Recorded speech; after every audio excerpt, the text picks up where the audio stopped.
Hello বন্ধুরা, আশা করছি সবাই খুব ভালো আছো। অনেক দিন বাদে একটা বড় ভিডিও শেয়ার করলাম। এই যে ভিডিওটা দেখছো, এটা হচ্ছে কালী পুজোর পরের দিন।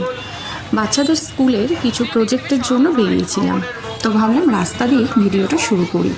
কচুয়া চাকলা থেকে আরম্ভ করে তারকেশ্বর এবং বাবাধাম কাশী বিশ্বনাথ পর্যন্ত পদযাত্রী আমাদের মন্দির থেকে সংযোগ স্থাপন হয়েছে। স্কুলের প্রজেক্টগুলো যেখান থেকে কিনছিলাম তার ঠিক পাশেই এই প্যান্ডেলটা করা হয়েছিল। তো আমি আর আমার ছেলে মিলে একটুখানি প্যান্ডেলটা ঘুরলাম। আর এখানে দেখো মাকে নমস্কার করছি। আর মায়ের মুখটা এতটাই সুন্দর, দেখো খুব ক্লোজলি তোমাদেরকে একবার দেখালাম।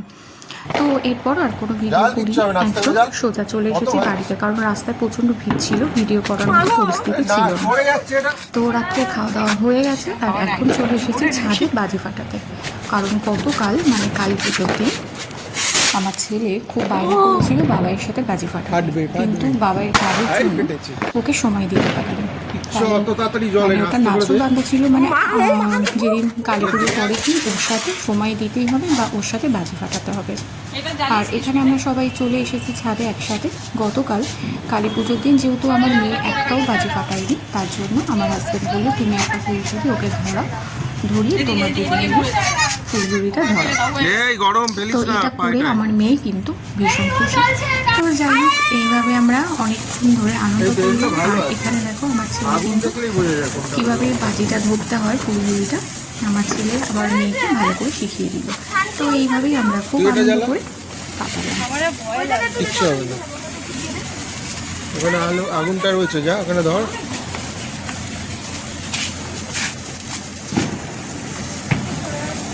একটা চরকা ওরা এটা নিয়ে নষ্ট করছে। মিঠাই নাকে ধোঁয়াগুলো যাচ্ছে, দিকে আয়। সোনাইকে বললাম মাস্কটা পরার কথা। কি সাহস!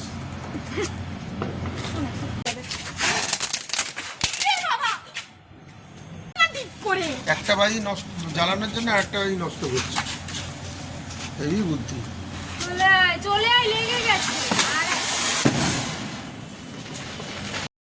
মঙ্গলবার রাতের পর থেকে আর কোনো ভিডিও করিনি, মানে বুধবার আমি ক্যামেরাতে হাতই দিইনি। এটা হচ্ছে বৃহস্পতিবার সকালবেলা থেকে আবার ব্লগটা কন্টিনিউ করলাম। এখানে আমার ছেলের আওয়াজটা আসবে হয়তো, এটা একটু ইগনোর করো। আর এবার হচ্ছে সব কাজ কমপ্লিট করলাম, করে স্নানটা করে নিলাম। আর এই সময় আমার হাজব্যান্ড গেছে বাজারে, ভাবলাম স্নান করে তাহলে পুজোটা করে নিই, এবার আসলে তখন রান্নাঘরে ঢুকে যেতে পারবো, অসুবিধা হবে না। আর বৃহস্পতিবার দিন দেখবে অন্য দিনের থেকে পুজো করতে একটু বেশি সময় লাগে।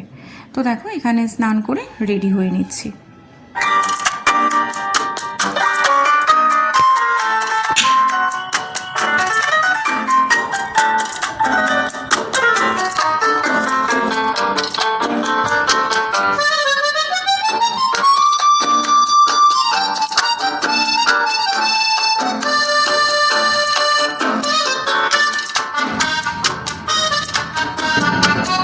হ্যালো বন্ধুরা, গুড মর্নিং। এখন বাজে হচ্ছে 9:30। তো বাচ্চারা সবাই ঘুমাচ্ছে, ওদেরকে ডাকবো, ডেকে আমি এখন যাব ঠাকুর পুজো করতে। আর সকালবেলা উঠে না কয়েকটা জিনিস করেছি, সেটা হচ্ছে পায়েস করেছি আর চাটনি করেছি। দাঁড়াও তোমাদেরকে দেখিয়ে দিই। দেখো পায়েস আর চাটনি আছে, দাঁড়াও দেখাই। আর এই যে চাটনি, এটা হচ্ছে আমের চাটনি, এটা করা হয়ে গেছে। ওরা এখন ঘুমাচ্ছে, তো ওদেরকে এখন ডাকবো। সোনাই, সোনাই মিঠাই, দেখো সব ঘুমাচ্ছে। সোনাই মিঠাই, এই যে সোনাই মিঠাই, ঘুম থেকে উঠে পড়ো, 9:30 বেজে গেছে কিন্তু, 9:30 বেজে গেছে। দোয়েল দিয়া ভাই এক্ষুনি এসে যাবে, উঠে পড়ো। ভাবলাম পুজো করতে যাওয়ার আগে কার্পেটটা পেতে রেখে যাই, কারণ আর আসন পাতবো না, সবাই কার্পেটে বসলেই হয়ে যাবে। কার্পেটে বসেই সবাই ভাইফোঁটাটা দিতে পারবে। তো ওই জন্য কার্পেটটা পেতে নিলাম, এবার যাচ্ছি ঠাকুর ঘরে পুজো করতে। তো চলো দেখতে থাকো, আশা করছি ভালো লাগবে। নিচের কাজগুলো মোটামুটিভাবে কমপ্লিট করে এবার চলে এসেছি ঠাকুর ঘরে পুজো করতে। এখন কি হয়েছে জানো তো, মনে হয় ঘুম থেকে উঠে বাসি কাজটা কমপ্লিট করে স্নান করে নিয়ে পুজোটা করে নিই, তাহলে দেখবে তোমার মনটা একটা আলাদা ভালো লাগা কাজ করবে যে না, আমার ভগবানের সেবা আমার দেয়া হয়ে গেছে। এবার আমি সারাটা দিন আস্তে আস্তে করে কাজ করি, কোনো অসুবিধা নেই, কিন্তু পুজোটা হতে যদি লেট হয় না, তখন নিজের কাছে ভালো লাগে না, নিজের মনটা খুব খারাপ হয়ে যায়। তো দেখো এখানে আমি এসে গোপুসোনাকে আগে স্নান করিয়ে নিচ্ছি।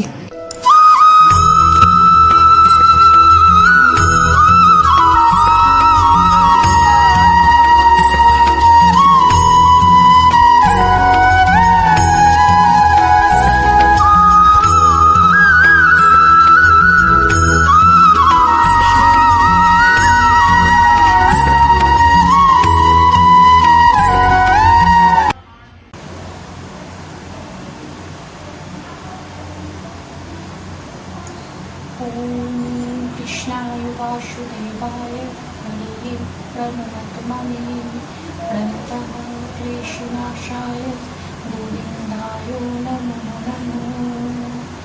ओम कृष्णाय वासुदेवाय हरे प्रणतमने प्रणतः क्लेशनाशाय गोविन्दाय नमो नमो। ओम कृष्णाय वासुदेवाय हरे प्रणतमने प्रणतः क्लेशनाशाय गोविन्दाय नमो नमः। हरे कृष्ण हरे कृष्ण हरे कृष्ण। দেখো আমার পুজো কমপ্লিট হয়ে গেছে, আর এখন আমি যে মন্ত্রটা জপ করলাম এটা ভগবান কৃষ্ণের ভীষণ পাওয়ারফুল একটা মন্ত্র। তোমরা বাড়ি থেকে বেরোনোর আগে বা কোনো কাজে বেরোনোর আগে বাড়িতেই 11 বার মন্ত্রটা জপ করে যদি বেরো, খুব ভালো ফল পাবে। এটা আমি নিজে খুব মানি। বা রাত্রে শুতে যাওয়ার আগে 3 বার বা ঘুম থেকে উঠে সকালে 3 বার মন্ত্রটা জপ করতে পারো।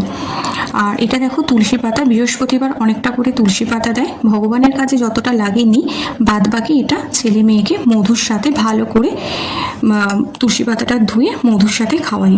সর্দি কাশিতে ভীষণ ভালো কাজে আসে, তার জন্য শেয়ার করে দিই। আর এখানে দেখো হাজব্যান্ড বাজার থেকে এসে গেছে, আর এদিকে আমি মাছ মাংসগুলো ধুয়ে নিচ্ছি।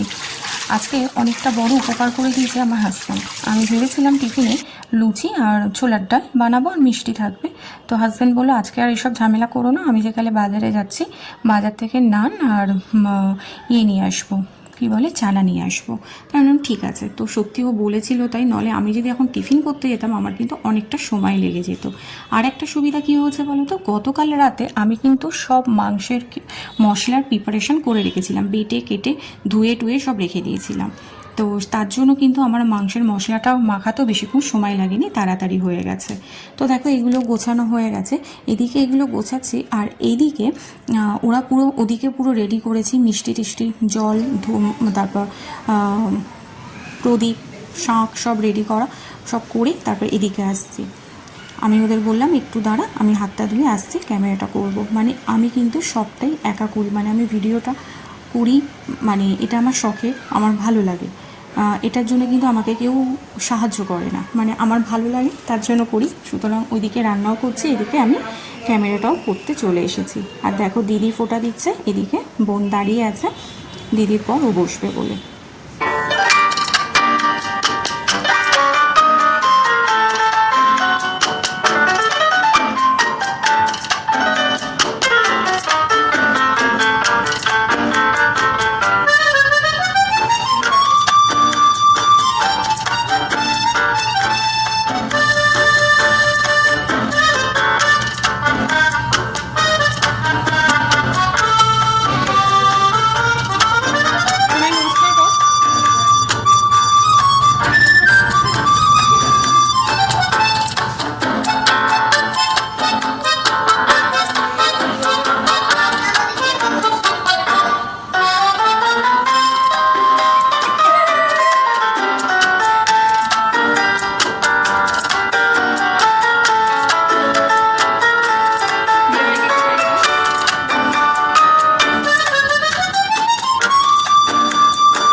ও সবার যে যে বই পছন্দ সেইগুলো গিফট করেছে।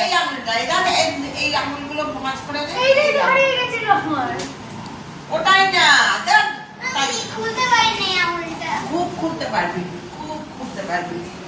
এটা এরকম করে রাখ, এইরকম, এটা এরকম করে নিয়ে এই আঙুলটা দিয়ে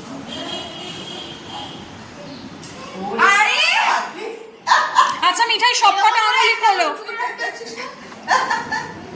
সবকটাই খোল। এবার এটাকে এই দেখ এরকম ভাবে কর। ঠিক আছে, ছাড় না। হ্যাঁ ঠিক আছে, এবার একটা সত্যি করে কারে করে ফেলেছি। সরে আয় তুই। সত্যি মারো তোকে। ও যেমন পাচ্ছে তেমন করুক, শোনাই ও পাচ্ছে না তো। বলো বলো।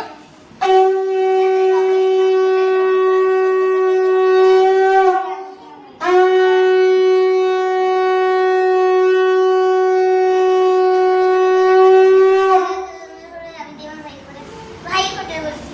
ঠিকই বলেছে।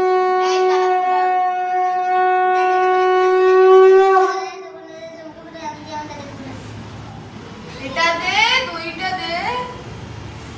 আমার আঙুল ব্যথা করছে। দাদা খবরে দিলাম ফুটে তুমি তোমারে বললো কাটা যমুনা যায় চমকে আমি আমার দাদাকে নাও নাও ঠিক করে দাও, আমার দাদাকে ফোটা বল। দাদা কপালে নিলাম ফুটে তুমি যায় জোরে বলতে পারছিস না? ভালো লাগছে না, আমি উঠবো কখন?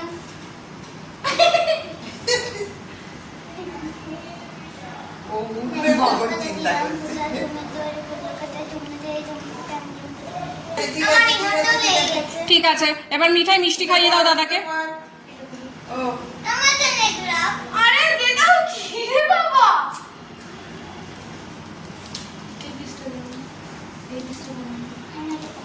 আমি ওকে খেয়ে এই দাদাকে আগে দিবি, তারপর তুই খাবি। তোকে দাদা খাইয়ে দেবে। কোনটা খাবে? কোনটা খাবে?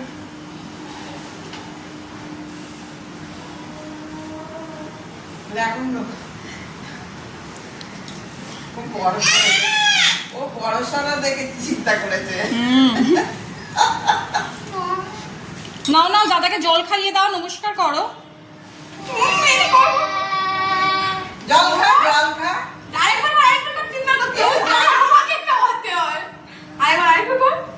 এ দাদা মুরগি করে দিল বনুকে। জল খা, জল খা। তুই কি বলে আশীর্বাদ করলি? আরে আমাকে খাবার এই ছোটু, তুই কি বলে বড়কে আশীর্বাদ করলি বল? কি বলে আশীর্বাদ করলি? দাঁড়া দাঁড়া, ও গিফট দিই, গিফট। না না না, ভালো করে পড়াশোনা হ্যাঁ ভালো করে পড়াশোনা কর, বড় ভালো কিছু কর, আর প্রতিদিন আমার কাছে একটা করে মারো। কি দুষ্টু। হ্যাঁ ডান হাত দিয়ে সোনাই দিতে হয়। মুখেরটা শেষ হচ্ছে না। কি সুন্দর বন্ধ। দেখি ভাই দেখি আছে। বলু, দেখি কি দিয়েছে তোকে। আমি কইবো। তুমি আমার রাখতে দেবো। এই পেপারটা দিয়ে অশিক্ষিতকে তো শিক্ষিত করা যায় যদি। পরীক্ষাটা তো নিয়ে অফ করে রেখে দাও, ধরে রেখে তো দেবে। এটা কি? এই ছোট, অশিক্ষিতকে শিক্ষিত করার জিনিস এটা। এই মিষ্টিগুলো খেয়ে নে। অ্যাক্টিভিটি। হ্যাঁ ভাই আসবে তুমি শিওর? হ্যাঁ, কালকে তো মনিকে ফোন করে বলে দিলাম। বুঝলি? ও তো অশিক্ষিত দেখতে দিয়েছে। খুশি মিঠাই? তাহলে ভাই আসবে ওকে দেবো? হ্যাঁ হ্যাঁ। আর দেখো এখানে আমি রান্না করছি, আমার মেয়ে এসে জিজ্ঞেস করছে মাম্মা মিমিরা কখন আসবে। তো আমার দিদির আসতে একটু লেট হয়ে গেছিলো, যেহেতু জামাইবাবুর অফিস আছে, তারপর দিদির বাড়িতে সামনের সপ্তাহে পুজো আছে, এইসব নিয়ে একটু ব্যস্ত ছিল। আর আমার মেয়ে আমাকে জিজ্ঞেস করছে তুমি কখন রেডি হবে। আমি বলেছিলাম একটা চুড়িদার পরবো। তো এবার গিয়ে আমিও রেডি হয়ে নেবো।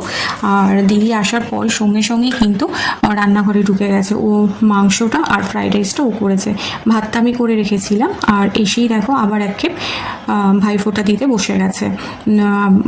আমার মেয়েরও ভাই চলে এসেছে ফোঁটা নেওয়ার জন্য, আর আমার দিদির মেয়েও এসে গেছে আমার ছেলেকে ফোঁটা দেওয়ার জন্য।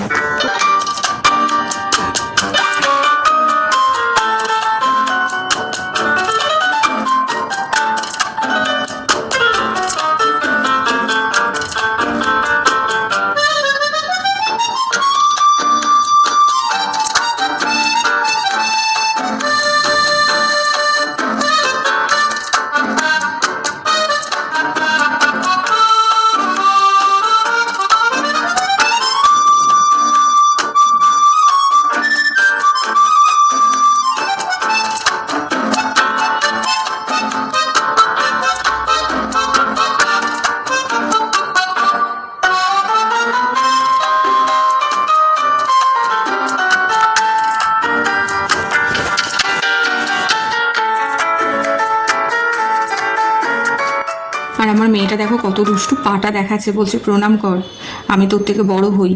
5 মাসের ছোট বড় জানো, তারপরও বলছে প্রণাম কর, একদিনের জন্য হলেও আমি তোর থেকে বড়, এই বলে ভাইয়ের থেকে প্রণাম নিয়েছে। আর এখানে দেখো এবারে মিষ্টি খাওয়ানো চলছে।